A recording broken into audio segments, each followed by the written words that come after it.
প্রিয় বিয়াস খান মিডিয়ার পক্ষ থেকে জানাই আপনাদেরকে আসসালামু আলাইকুম ওয়া রাহমাতুল্লাহি বারাকাতু ও হিন্দু ভাইদের আদাব, অন্য ভাইদের শুভেচ্ছা। আজ আপনাদেরকে দেখাবো একটি সাতকের ঐতিহ্যবাহী নৌকা দৌড়। আমাদের সিলেটি ভাষায় এটাকে বলা হয় নৌকা বাইচ, আর অন্য ডিস্ট্রিক্টের মানুষরা এটাকে বলে নৌকা দৌড়। এই নৌকাদৌড়টি সাতকের শিমুলতলা টু মুত্তিরগাঁওর শেষ প্রান্ত সুরমা নদীতে হয়েছে। এটি আমি ধারণ করেছি গুট্টাগড়, যেটা আমাদের শেষ প্রান্ত বলা হয় সিলেটি ভাষায় গুট্টাগড়ের সামনে থেকে। এই নৌকা বাইচের বেদে আপনার যে এলাকায় বেশি নৌকা, ফুটামারা, তারপরে আপনার শিবপুর, তারপরে লামাহাজি, তারপরে সাতক এবং অন্য জায়গা থেকে প্রায় 15 থেকে 20টি নৌকা এসেছিল। আর এই নৌকাদৌড়টি দেখার জন্য সাতকের অনেক দূর দূরান্ত থেকে মানুষ এসেছে। কেউ নদীর পাড়ে দাঁড়িয়ে নৌকা বাইচটি দেখেছে, আবার কেউ যারা নদীর আশেপাশে বাড়ি বা গ্রাম, তারা নৌকা নিয়ে টলার নৌকা যেটি বা বলা হয়, বা ইঞ্জিন নৌকা বা হাতের নৌকা, এই দেখতে এসেছে। আর আমাদের সবচেয়ে আকর্ষণীয় ব্যাপার হলো নৌকার যেখান থেকে খেলাটা শুরু হয়, এখান থেকে আপনি হয়তো দেখতে পারবেন নৌকাগুলি সারিবদ্ধ এক হতে চেয়েছে, কিন্তু আপনি কে ফার্স্ট, কে সেকেন্ড, কে থার্ড, এটা দেখতে হলে আপনার শেষ প্রান্ত পর্যন্ত আসতে হবে।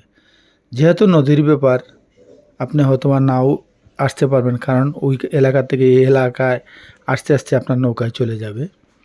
তাই যাদের স্পিড বোট আছে বা আপনার আছে, এই যে দেখুন দুটি নৌকার চলছে। প্রায় আমার দেখা যাচ্ছে প্রায় লাল নৌকাটি দ্রুত এগিয়ে গিয়ে যে গুট্টাগড় অতিক্রম করে ফেলেছে, এরাই জিতে গেল। এখানে বাগমারা, ফুটামারা, তারপরে শিবপুর, খানাইঘাট, অনেক জায়গার থেকে এই নৌকাগুলো এসেছে। আর প্রায় 15 থেকে 20টি নৌকা এখানে আছে। আর খুব সুন্দর লাগে আসলে নৌকা বাইচগুলি। নৌকা বাইচটা হয় যখন আপনার বর্ষাকাল শেষ প্রান্তে বা শুরুর প্রান্তে হয়, কারণ তখন নদীতে অতিরিক্ত পানিও থাকে না, আবার একদম কমও থাকে না। তাই তখন নৌকা বাইচটা হলে নৌকাটা পরিপূর্ণ করে। যে দেখুন আরও দুটি নৌকা শুরু হয়ে গেছে নৌকা বাইচ, যেটাকে নৌকা দৌড় বলা হয় বিভিন্ন জায়গায়। এই যে দেখুন তিনটি নৌকা সম্ভবত এখানে শুরু করেছে। এই যে নৌকাগুলি একটা নদীর ওই পাড় দিয়ে আর একটা এই পাড় দিয়ে শুরু হয়ে গেল। এভাবে একটি নৌকা 3টি করে খেল বা দৌড় দিতে পারে, কারণ প্রতিটি রাউন্ড থেকে একজন করে বিজয়ী হয়। এভাবে প্রথম রাউন্ড, দ্বিতীয় রাউন্ড, তৃতীয় রাউন্ড করে নৌকাটি। এই যে দেখতে পাচ্ছেন আপনারা, নৌকা দৌড় শুরু হয়েছে। তাই সবচেয়ে সমস্যা হয় কি জানি না, অন্য ডিস্ট্রিক্টে যদি নৌকা দৌড় হয়, আমাদের সিলেটে একটা জিনিস আমি দেখলাম, নৌকা দৌড় যখন শুরু হয় তার পাশ দিয়ে আমাদের ইঞ্জিন চালিত নৌকাগুলি ওই নৌকার পাশে দিয়ে ছুটে যায়। এতে নৌকা দৌড়দের যেরকম অসুবিধা হয় নৌকা দৌড়াতে, এবং দর্শকদেরও তেমন একটা অসুবিধা হয়, কারণ ওইটার নৌকার স্রোতের বা ঢেউয়ের কারণে ব্যাঘাত ঘটতে পারে। এই বলে আমার মনে হয়। জানি না আপনারা কে কীরকম নেবেন। আর খান মিডিয়া চ্যানেলটি একদম নতুন, তাই একটু বেশি বেশি শেয়ার করবেন। আর সুন্দর সুন্দর জিনিস আপনাদের যাহাতে উপহার দিতে পারি। খান মিডিয়া চ্যানেলটি একদম নতুন, আবারও বলবো বেশি বেশি একটু শেয়ার করুন, লাইক করুন, কমেন্ট করুন। আর সুন্দর ভিডিও দেওয়ার জন্য আমি সবসময় প্রস্তুত থাকি, অথবা কাজের ফাঁকে আমি নিয়মিত আপনাদেরকে দিতে পারি না, কিছু কিছু মাঝে মাঝে ব্যাঘাত ঘটে। আর আমি চেষ্টা করি আপনাদেরকে সুন্দর সুন্দর ভিডিও দেওয়ার জন্য। এই যে দেখুন, নদীর পাড়ে এত মানুষ, মানে বলার মতো না। আর সবচেয়ে সমস্যা এই যে দেখুন, দুটি নৌকা একসাথে, জানি না কোন নৌকাটি হবে, এটা আপনারাই ভালো দেখুন। এই যে দেখুন নৌকার দূর, হ্যাঁ, এই যে নৌকাটি আমাদের পাশে আসতেছে, এটি আপনার সম্ভবত প্রথম স্থান অধিকার করেছে। এরকম ওই যে দেখুন বাকি নৌকাগুলো আবারও শুরু হয়ে গেছে নৌকার দৌড়। এত মানুষ নৌকার পারে।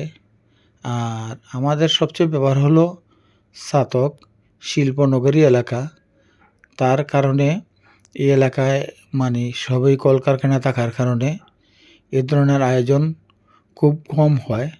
তবে আগে, অনেক আগে, আমরা আজ থেকে 15-20 বছর আগে আমরা দেখেছি আমাদের ছাতকের থানার ঘাট হইতে ছাতকের কোম্পানি ঘাট পর্যন্ত নৌকাদর হইতো।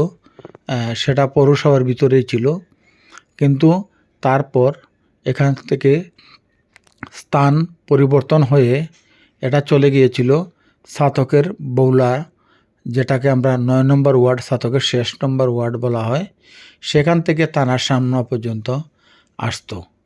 কিন্তু এই দুই জায়গার নৌকা দৌড় বন্ধ হওয়ার কারণে এখন হয় না। তবে কিছুদিন যাবৎ আমাদের ছাতকের পাশের যেটা ইউনিয়ন, খালারুকা ইউনিয়ন পৌরসভার পাশেই মুক্তিরগাঁও, এই মুক্তিরগাঁও অষ্টগ্রাম এর উদ্যোগে এই নৌকা দৌড়টা মুক্তিরগাঁওয়ের শেষ প্রান্ত, যেটাকে শিমলতলা বলা হয়, শিমলতলা থেকে টাউনের প্রবেশ মুখে, এটা পৌরসভার শেষ মাথায় মুখেই তাদের এই নৌকা দৌড়টি হয়। এই যে দেখুন আপনারা নৌকা দৌড়, আমার কাছে ভালো লাগলো, আপনাদের কাছেও আশা করি ভালো লাগবে।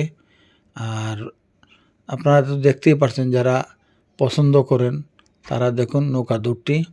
তবে একটি জিনিস, আমার এখানে সাউন্ড না থাকার কারণ হলো, আমি এই প্রোগ্রামটি আরেকবার ভিডিওতে দিয়েছিলাম, তখন আমি সাউন্ডের পরিবর্তে আপনার কিছু কনসার্ট দিয়ে গেছিলাম, তাই কপিরাইট হয়ে গেছে, তাই আবার নতুন করে দিলাম। আপনার মনে কিছু করবেন না, বেশি বেশি করে দেখুন।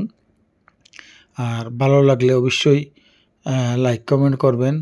আমি আপনাদেরকে সুন্দর সুন্দর ভিডিও দিব আশা করি। বেশি লাইক করবেন, বেশি শেয়ার করবেন। খান মিডিয়া চ্যানেলটি একদম নতুন।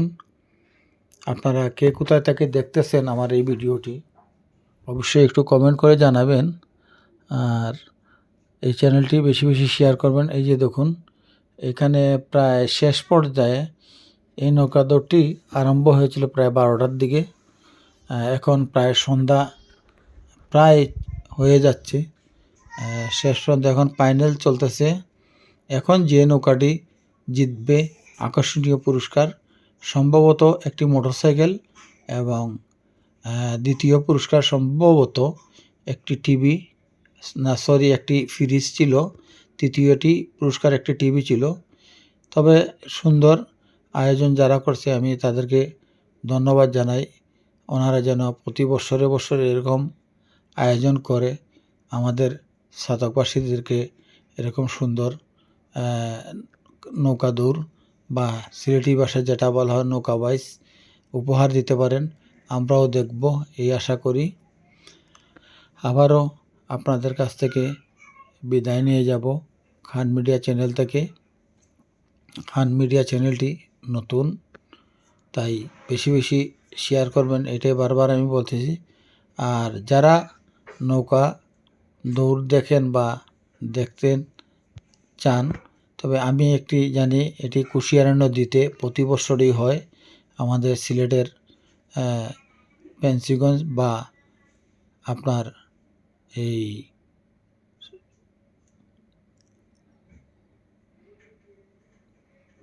নদীতে। তাই সবাই খোঁজাখুঁজি রাখলে আপনারা যাতে শেরপুর এবং ফেন্সিগঞ্জ এই দুই এলাকায় নৌকাদর হয়, আপনারা যোগাযোগ রাখলে অবশ্যই দেখতে পারবেন। আজকের মতন বিদায় নিলাম কান মিডিয়া থেকে। আবারও দেখা হবে। আসসালামু আলাইকুম ওয়া রাহমাতুল্লাহ ওয়া আদাব।